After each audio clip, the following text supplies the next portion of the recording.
Hello and welcome back to Unearth the Past, a podcast that delves into the lives of interesting people with me, your host, Dr. Michala Hulme. This week we are joined by one of Britain's best loved actors. He has starred in a range of shows, from the BBC's multi-award-winning series Luther to HBO's Emmy-nominated show Strike Back. You may also know him from Hollyoaks, Good Cop, The Gathering, or my personal favourite, the BBC's £10 Poms. As if that's not enough, he is also a former 2-time Thai boxing world champion. Ladies and gentlemen, this week we are joined by the award-winning actor Warren Brown. Warren, welcome to the podcast. Thank you for having me. Are you excited? Excited / nervous. Nervous. Yeah. So, should we start then with your dad's side? Mm-hmm. So, what did you know before this about your dad's side of the tree? Did you know anything? Not a great deal on my dad's side. No. I know a little bit on my mum's side, but my dad's, I guess, a little bit of backstory. His mum died when he was quite young. Yeah. And he didn't have a great relationship with his father. I think there was a couple of times as I've got older that they met up and kind of nearly rekindled a relationship, but it didn't quite see it through. So remember meeting my granddad very, very young, and then I think maybe around about 17, I think he actually came to watch one of my Thai boxing fights. And then we didn't, again, for whatever reason, that wasn't seen through. And then there was a period where actually me and my dad were talking, and although his dad wasn't great, I was interested just to know a bit more about where we came from, or know my dad's side of the history. And we never actually got around to doing that. And then my dad took ill quite a few years ago, and then for the last kind of 5-6 years, he's been in a home and has not been kind of fully compos mentis. So again, those kind of conversations just didn't happen. Kind of weren't able to happen. And I guess then, you think, oh, what can I do on my own?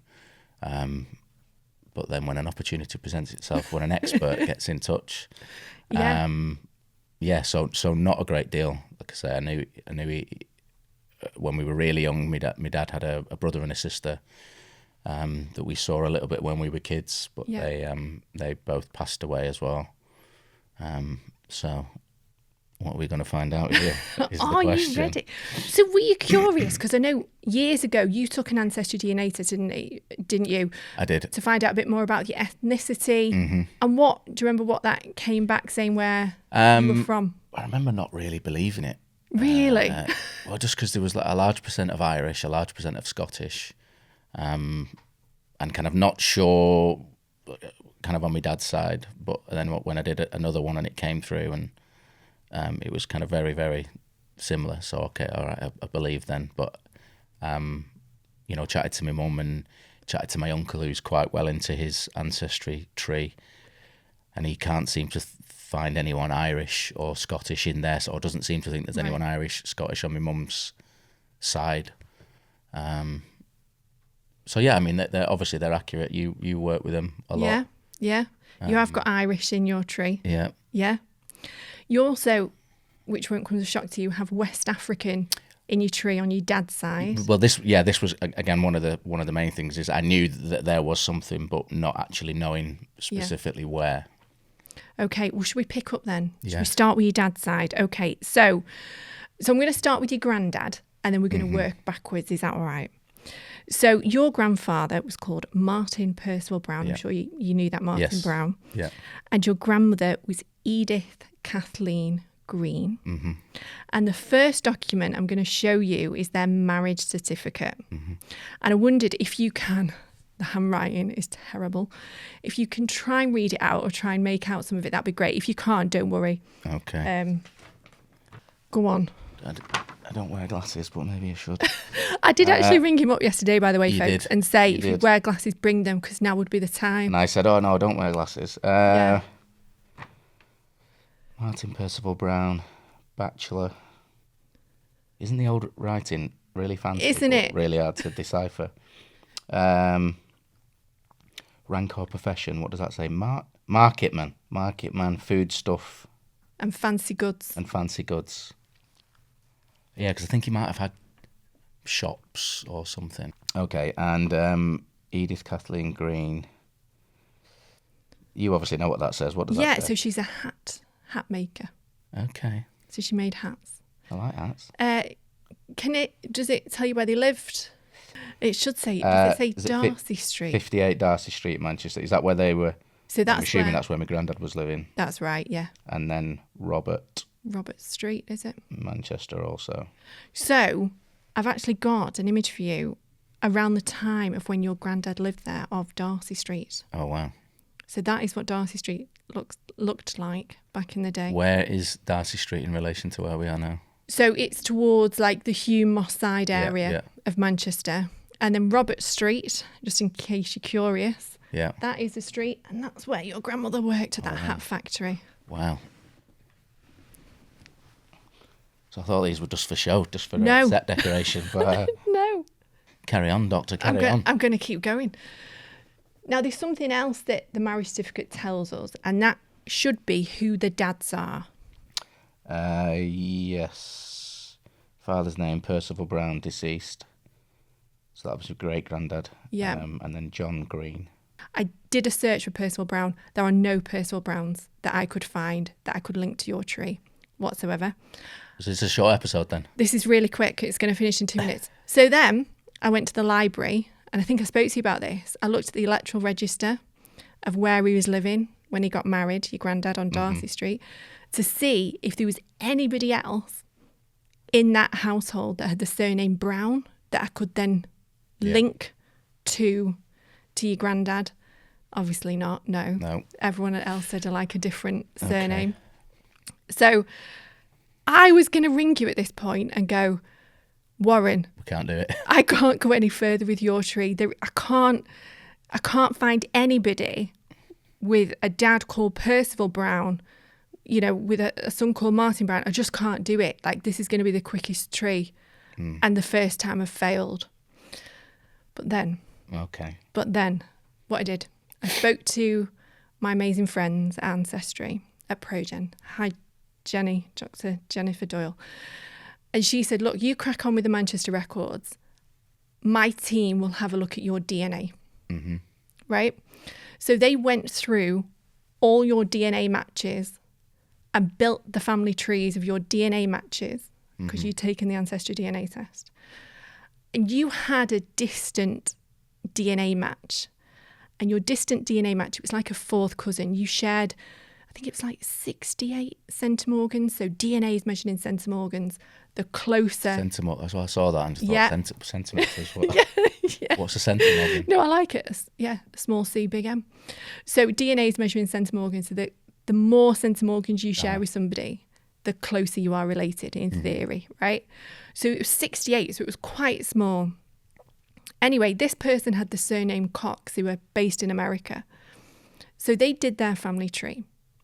And they discovered that their great-great-grandmother was a lady called Veronica Cox. Mm-hmm.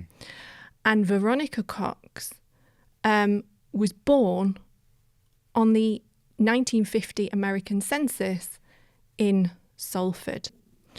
So that obviously then got us thinking. And obviously, you know, we're buzzing at this point because we're thinking, well, we know you share DNA with a lady called Veronica Cox from Salford. Who is she? Mm-hmm. Then we came across her obituary in the newspaper. I wondered if you could have a quick read of this and just summarise it for our listeners. Veronica Cox, daycare director, died Monday, March 13th, 2000. In Plainfield, she was the director of the South 2nd Street Youth Centre Daycare in Plainfield. Veronica was born in Salford, England, and lived in Manchester, England prior to moving to Plainfield over 50 years ago. She was a 50-year member of St Mark's Episcopal Church. She devoted her life to the care of children and serving others. As a housewife, she cared for children in her home. When she began a career at the South 2nd Street Centre, she held various positions in social services, In 1981, she became the director and held this position until her death. She worked at the centre for over 30 years. She was a former Club Scout, Den mother and Girl Scout leader. She was active in her community as community organiser. She was predeceased by a husband of 39 years, Cecil Warren Cox Sr., in 1987. Surviving are her daughter, Jacqueline, and 5 sons, Timothy, Martin, Brian, Robert, Sean Cox. Her brothers, Martin Percival Brown of Prestwich, England. So that's my granddad. It's actually granddad. It's actually granddad's sister. Okay. And James and a sister, Moira Davis of England. She was loved and cherished by many nieces, nephews, and a host of other relatives and friends. So that's my granddad's sister. When we did a bit of digging, we found out that she was born in Salford. She's your granddad's sister. Mm-hmm. She married a Mr. Cox over here, and then they went over and had a new life in America. I've got a picture of her if you'd like to see it. Yeah. So this is, what's her name again? Veronica. So her maiden name would have been Brown. It is Brown. Yeah. It was. It's mad. There's a couple, not many, photographs at my mum's house, so that I've seen pictures of my granddad, but not of like any of his relatives or anything. Because obviously we were able to find her obituary, which then gave us the link, I was then able to find her birth certificate because I knew when she died, and it had her birth date on some of her American official records, that I was then able to find her birth certificate, which told me that her mum's maiden name was Kundal, right? That then enabled me to find your grandfather's birth certificate, and I'm going to show you that now. Where the hell did you get all this stuff from? Shoot. I don't know if you can pick out any bits of information from it. Mary Kathleen Brown, formerly Kundal, is that? Yeah, so that's his mum. That's his mum. What's this? So is the first one Walter, is it? So that's his dad, Walter Percival Brown. Wow. Strong name. Stoker Merchant Ships. Now, is that the mum or is that the dad? So that's the dad's occupations. He was working on the ships. What's this? Bullboat, Salford. So that's where he was born. Address? Yeah, so that's where he was born, which is in the Greengate area of Salford, which if you know Manchester Cathedral, and you kind of cross over the road, and if you were heading towards Salford, that is sort of the Greengate area of Salford. Like, because I obviously grew up in Warrington, but went to uni at Salford.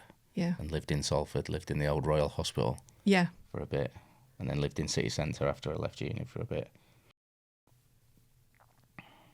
And yeah, I know there was a minute when you were saying, oh, we could come and do this in London, but I just wanted to come back to Manchester. Yeah. And be... So your great-grandparents then, Walter Percival Brown and Mary Kathleen Kundal, they had 3 children. They had Joan Kathleen. She was born in 1924. They had Veronica Percival, who we know went to America. And they had your granddad, Martin Percival. He was born in 1930. Now, you may be wondering why Joan Kathleen Brown wasn't mentioned in Veronica's obituary. And that's because she died of pneumonia when she was 18. So that's why she isn't mentioned in the obituary. She was buried on the 26th of November 1942, and she is in a common grave, a public grave, in the Roman Catholic section of Weast Cemetery. A lot of this side of your family is in Weast Cemetery. Now, we've already mentioned about your granddad, and we've seen his birth certificate. I've actually got the marriage certificate of your great-grandparents, which I'm going to show you now. So I wondered if you could read some of this out for us. So this is Walter Brown and Mary. It should be Kathleen, but it says Catherine Kundal.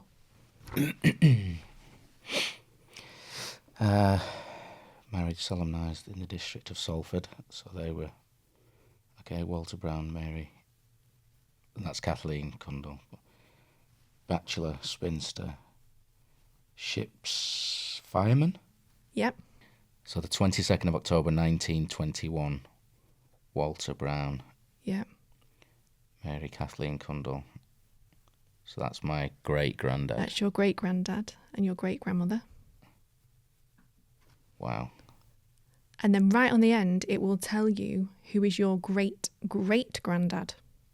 Okay, so Walter Brown's dad, also Walter Brown, farmer, and Mary's dad, Henry Cundall, a hawker.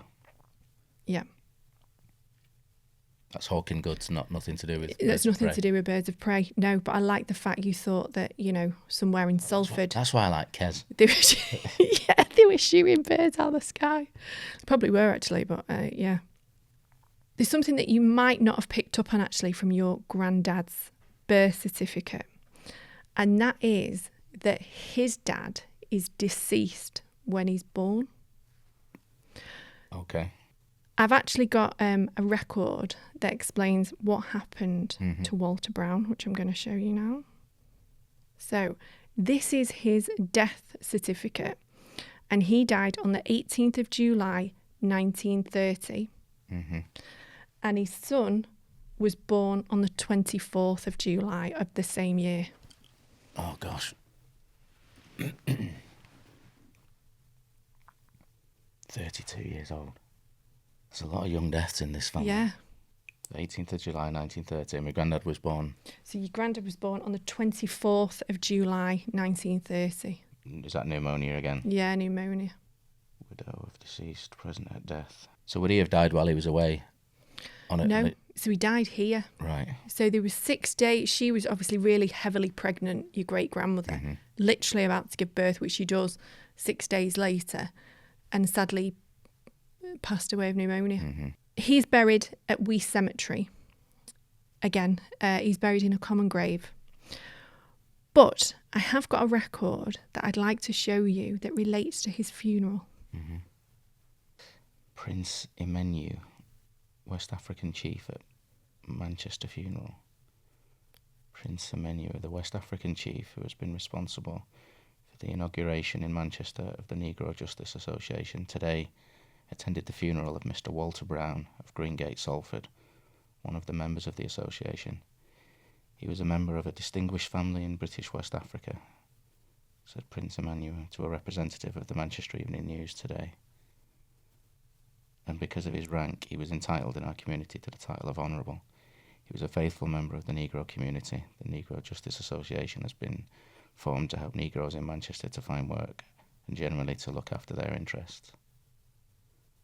Wowzers. Speaking to a representative of the Manchester Evening News, I used to hand out free MEN Manchester Evening News papers in Piccadilly Gardens. Did you? Yes. So this document then says to me that in West Africa, he is from a very prominent family, so much so that if he was back in West Africa, he would be called Honourable.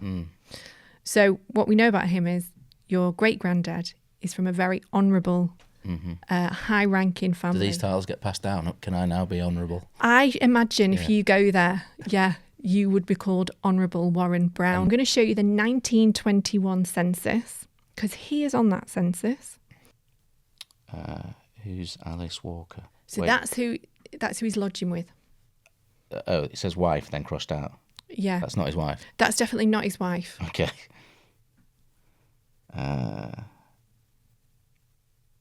Manchester British. Sierra Leone. There's something town there. Freetown. Wow. It's crazy because you don't know what you're actually looking for, but when you've just pointed that out there, yes, Sierra Leone. Can I take that back one moment? So, he's from Freetown in Sierra Leone. What he does on this form is he makes a mistake. And the mistake he makes is he puts his full date of birth on, and it's actually not needed on a census. All that's needed is how old you are. But he puts his full date of birth on, which then enables me to find his merchant navy seaman record. And that, I won't pass it over, but basically that's what it looks like. Mm-hmm. Yeah. So that tells me where he was born, and it corresponds with the date of birth. Mm-hmm. Do you want to see a picture of him? Yes, please.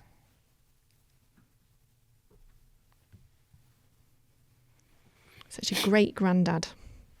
Wowzers. I can see, like I say, I've met my granddad, but it's many, many years ago, and seen pictures. And there's a bit there, but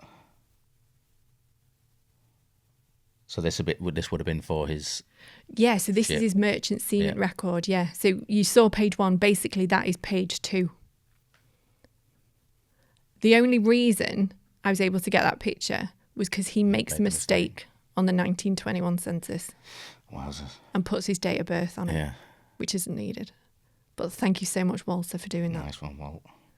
Walter's a good name. It's a strong name, isn't it? Right, now, I'm going to keep going just because I'm conscious of time. I know it's a lot to take in, right? But we're just going to keep going. So, in terms of the Sierra Leone side, that's as much as I can do from over here. To carry that on, you would need to go over to Sierra Leone. There are some birth records that are now have been transcribed. However, he misses it by a month from his birth. So the rest of that story, you would have to go to Sierra Leone. Okay, so I'm going to keep going because obviously I'm conscious of time. So you may wonder then what happens to your great-grandmother when he passes away. Obviously, she's got the 3 children. So he's met her in Manchester. He's just a baby. He's met her in Salford. Yeah. She remarries. She remarries a gentleman called Tom Davis, and they have 2 more children. And if you remember the obituary, the 2 children are actually mentioned in in Veronica's obituary, and that's why they have the surname Davis. That's because she remarries a gentleman called Tom. Just before the war in 1939, she's living on Stoke Street, and she's bottling beer for a brewery. We like her. Sorry to interrupt the podcast, and it will be back in just a minute. But I would like to take the time to talk to you about an organisation that is really close to my heart, and that is The Power of One. The Power of One is a non-profit organisation founded by the fabulous Samantha Hutchinson, which supports women across the world who work in the animal welfare community. There are currently thousands of women across the globe who are fighting to improve the lives of animals and make their communities safer by reducing the spread of disease. They are working really hard to reduce the number of animals on the street through rescue, providing rehabilitation, rehoming, and spray and neutering campaigns. They are also raising awareness through education in local schools and improving public perceptions of the cities, towns, and countries in which they live. Now, this industry relies almost exclusively on public donations, and many women risk their livelihoods and, in some cases, even their lives just to be a part of it. Funding helps to create jobs, it supports families and local businesses, and provides access to education and much needed mental health support. If you get chance, and look, I know times are hard, but if you get chance, please just check out the Power of One website. I've put the details in the podcast description. And even just tell people about this organisation, this wonderful organisation, and what they are doing to help animals, and especially dogs. And if you know me, you know I love my dogs, around the world. Now back to the podcast. I'm going to stay on your dad's side. So I'm now going to go down his mum's side, which is Edith Kathleen Green, who we mentioned. We know that she's making hats. She is the daughter of John Green and Edith Smith. They're your great-grandparents. In 1939, just before World War II, your grandmother is living with her parents on Tempest Street, which is in Manchester. Your great-grandparents, they got married in 1931 at St. Silas Church, which is in Ardwick. Sadly, no longer there anymore, but it's a very beautiful church. John Green is 24 years old and he is a labourer, and Edith Smith is 25 years old and she is a machinist. Her father is listed as a retired postman. And unfortunately, John Green doesn't have a dad listed on his marriage certificate, and that's because his mum Lily had him out of wedlock. So we don't actually know who his dad is. However, Edith Smith, your great-grandmother, is keeping a secret when she gets married. And this only came out because you took an ancestry DNA test. It's all your fault. Oh, God. So when she walked down the aisle that day, the secret is that she already had a daughter. So your grandmother has a half-sister, right? That I don't know if your grandmother ever knew that she had a half-sister. I doubt it, but she may have done. She was a little girl. She was born in 1927. So this was before she marries John Green. She has this daughter. And in 1939, Edith agrees that the family could adopt the daughter. She has the girl in 1927. She's not married at this point. She adopts the girl to basically a local family. I think it was an informal adoption, probably a family that she knew, or that's what her daughter believes because she's reached out on Ancestry. So because her daughter's still alive. Oh, God. So she has this little girl. She, I think, entrusts her with her family, and they're a lovely family. They're a local family in Ardwick. And then in 1939, by this point, obviously, she is married. Yeah. She agrees that the child can be formally adopted. What's interesting for me is on the birth record, when she has this girl out of wedlock, she puts her occupation, and it's not machinist, so it's not what she is when she gets married. It's dancer. Okay. So she is a stage performer. Right. She's not the only one that's a stage performer. Her sister is a stage performer and her dad is a musician. No way. So even though her dad is a postman, I've tracked his career and I know that before he was a postman, he was a musician. Her sister is constantly, she's never here. She's always on the stage travelling. So there is definitely a theatrical gene. No way. Further down the line. On that side I also of your used family. to dance as a job in a bar in Manchester. Did you? Many months ago, but that's a different podcast. Okay, yes, Yeah. let's not mention that. I probably went in it, at some point. Teasers on Dean. I do, yes. Yeah. Is that way? Yeah. Yes. I think everyone wanted a job there at the time because it was like Coyote Ugly, wasn't he? That's what it was Very billed much as. like that, yeah. Just sticking with that side of the family then. So Edith Smith, I found her on the 1911 census. Her parents are William Joseph Smith, who is your great-great-grandfather. He was born in 1863 in Devon. And her mum is Bridget Downey. She is your great-great-grandmother. She was born in Kerry, Ireland in 1873. Now, he's a postman because I've already mentioned it was on her marriage certificate. He was a postman. But before that, we know he was a performer. He was a musician. So this is your great-great-grandparents. So this is your dad's So this is where the Irish side on is your then. dad's on side. My dad's mum's side, obviously, that he knew, but she died when he was young. Yeah. And obviously we've never known. No. So that's the Irish side. So that is the Irish side. So we've mentioned that he was a musician and he was also a postman in later life. But before that, he was in the army. And it kind of explains, because when I look at where all the kids are born, Warren, they're born all over the shop. Yeah. Right? So Edith's siblings, like her sister Kathleen, who's a dancer, is born in Aldershot. Her eldest brother is born in Preston. They're all over the place. And I've got a couple of his army records I want to show you, if that's all right. This is one of his, this is his medical record, but it gives you sort of a bit of information about him. And it also, you should be able to make out there his trade or occupation. And this is from 1890. Wow. This is your great-great-granddad. How the hell have you found this stuff? Again, wonderfully difficult writing. Yes, terrible. Birthplace, Plymouth, Devon. Age, last birthday, 27. Trade or occupation, musician. I can't play anything. Can you not? No. Not like I thought you'd be like playing a I've always guitar or threatened something. to. I stole a guitar from a set once. And what happened? And No. it just looked good in me flat for a while. Yeah. Can you sing, though? Can I sing? Yeah. Are we ever going to get you do musical theatre? I'd love to do musical. I absolutely love musical Really? theatre. But I can't sing that level. No. I've got friends who are great actors, musicians that are in musical theatre. Yeah. And I would have loved to, but no. Can I grab that back 1 second? I've got another. So these are some of the things that he got ill with while he was in the war.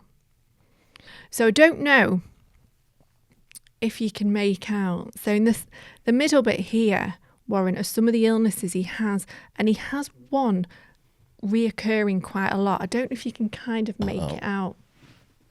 Doesn't say gonorrhea, does it? Does that say gonorrhea? Gonorrhea again. Oh, gonorrhea, bronchitis.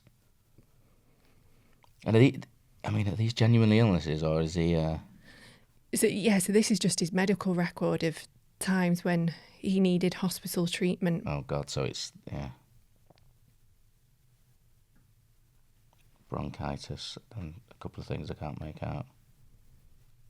But you just wanted me to make sure that I knew. I just wanted you to know that he had gonorrhea. Multiple cases of gonorrhea. On quite a few different occasions. That's hilarious. So I'm going to keep going with him for the time being. So he was born in Devon. I've already mentioned that. But his dad, believe it or not, because I was able to go back a bit further, was actually born in Chester. Right. So I think because they were all military men, they just moved around an awful lot.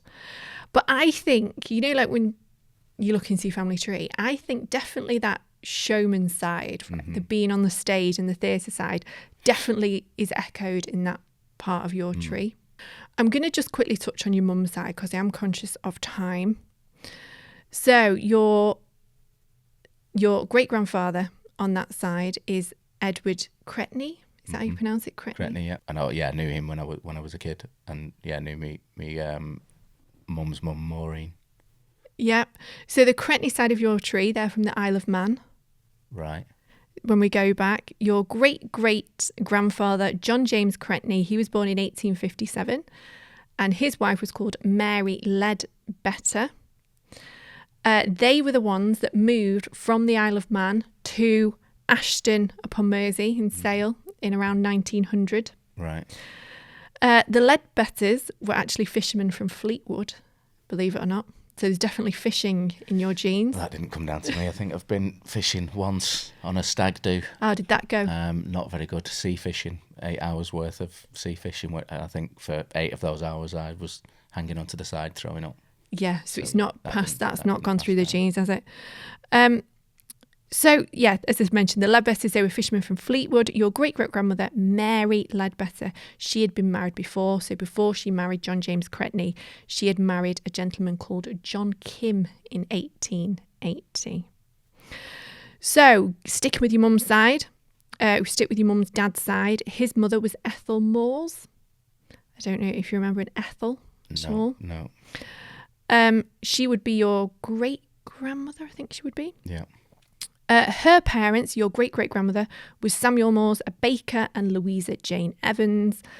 I was able to go back to your 3 times grandfather, William Moores, who was born in Middlewich, and I have a baptism record for him from 1814. Bloody hell.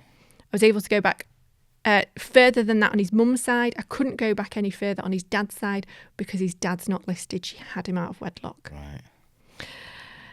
If we stick with the Ethel Moores line, her mother was called Louisa Jane Evans. She would be your great-great-grandmother.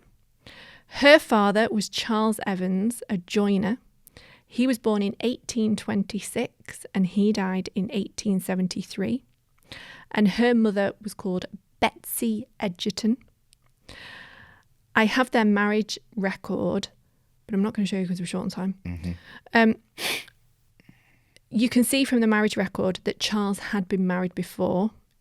He married a lady called Amelia Ashworth in 1852, but unfortunately, the year after their marriage, she died of a stroke. Mm-hmm. Charles's parents, which would be your 4 times great-grandfather, Evan Evans, was born in Wales. I was just going to say, he sounds Welsh. He was Welsh. He was a joiner, but he also owned a beer house in Salford called the Straggler's Nest. And I did find an article about him, which I'm just going to show you now. This is an article from 1848. Blimey. Oh, bang, straight away, robbery with violence. Is this my relative? Or It is. I thought you said there was no criminals. He's a victim. Robbery with violence. A man named Patrick Plover on Friday last presented himself at the pawn shop of Mr. Taylor, Oldham Road, with a silver watch.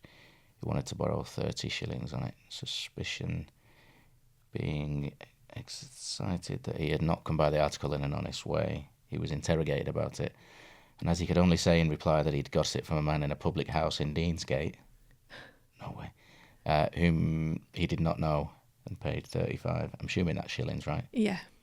He was consequently apprehended, and evidence of ownership having been traced, he was on Saturday placed in the dock at the Borough Court when Evan Evans deposed that on the night of the 17th of February he was knocked down in Edgerton Street, Hulme, by a blow on the head from behind him.